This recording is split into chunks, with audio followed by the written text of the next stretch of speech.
For the first speech by Sajjad, the time was 8 to 10 minutes for the initial speech, and he used 8 minutes and 48 seconds. After that, there was a 3 to 5 minute Q&A, and you had 6 minutes and 12 seconds. And if you total up the maximum of both, you were 15, and you exactly hit 15.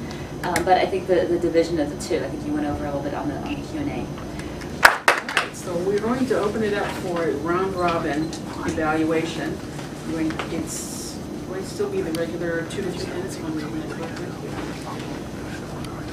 We'll take as many comments as possible, but please keep your comments brief.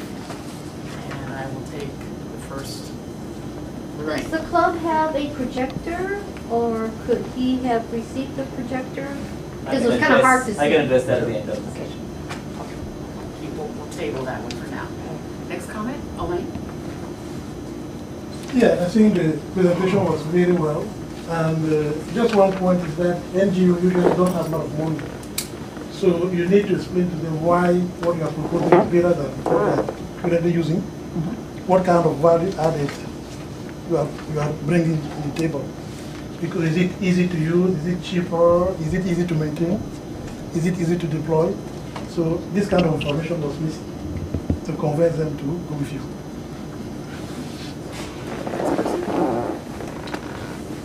Yeah, I think there should always be some takeaway value to the speech. So when, yes, you can say what's the, what's the sales pitch or what's the takeaway value. Basically, what are you selling us? What do you want us to do? Jump up out of our seats and go and do. So I think that's missing from the presentation. I admit I kind of botched his introduction a little bit in trying to tell people that this is what he's going to do, this is a proposal, but I agree with trying to make it more urgent, create a sense of urgency. And you can do that by asking some rhetorical questions instead of just saying, this is the problem, this is our solution, this is how it's done. And you say, this is the problem, how would you fix it? Would you want to do it like this? No, because no one wants to step in the sand. Do you really want to step in the sand like that? Things like that kind of creates some mini urgencies and gets our synopsis going. Even if there's no sales pitch, you at least got our synopsis going throughout the presentation. I think just a quick thing in terms of content, because you were saying, well, you spent a lot of time on the first proposal, a little second proposal, and then you went into, and here are a couple of other things. I wasn't sure if that was supposed to be part of the proposal, because if you want to really hone in on 1 or 2 services, spend all your time on that. Yeah, and then just say we're better than these others. But I wasn't clear if those were add-on services or if they were other things that you're positioning against. Could you tell us your name? My name is Renee. I'm a member of a club up in Sonoma County. We've talked about the importance of making sure that the audience knows what you want.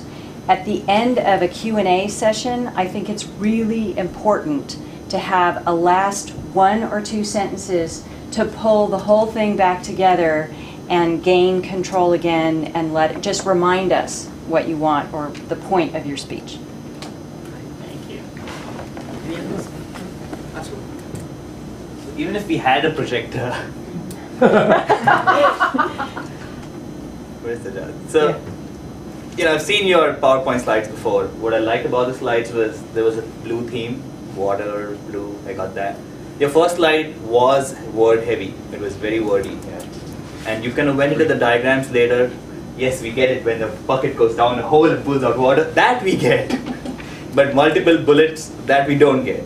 I think the graph also that you had on there, it could be presented better. PowerPoint and Keynote are really powerful programs now, so definitely explore those graphical aspects. It's really easy to grab a picture from Wikipedia and drop it into your slide, but it doesn't look nice, it doesn't make an impact. So put a little bit more work in your slides. Let me just ask this question. Isn't it true that I was supposed to bring a projector and you were going to use it? Oh, it is your fault, yes. It is my fault. Okay. I just wanted to be clear about that. It turned out I didn't need the projector, so I didn't bring it. I didn't realize other people were going.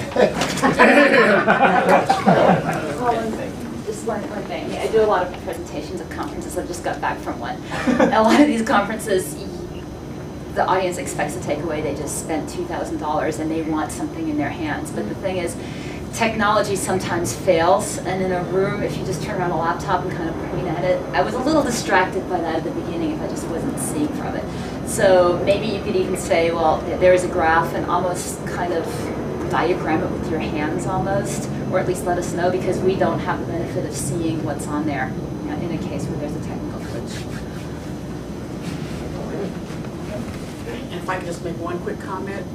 You're talking about NGOs, you're talking about helping people in need. And if you look at every World Vision, Christian Children's Fund, how did they start? Walking down the street. This is Lisa. Lisa's 7 years old, and she has no running water. That's how they start. So I'm thinking if you're talking to people whose interest is in people, then somewhere in your presentation there should be people. Happy people pulling water up from a well, watching the floods come and fill their dam. That's what I would look to see, some of that emotion in a presentation that has to do with helping people.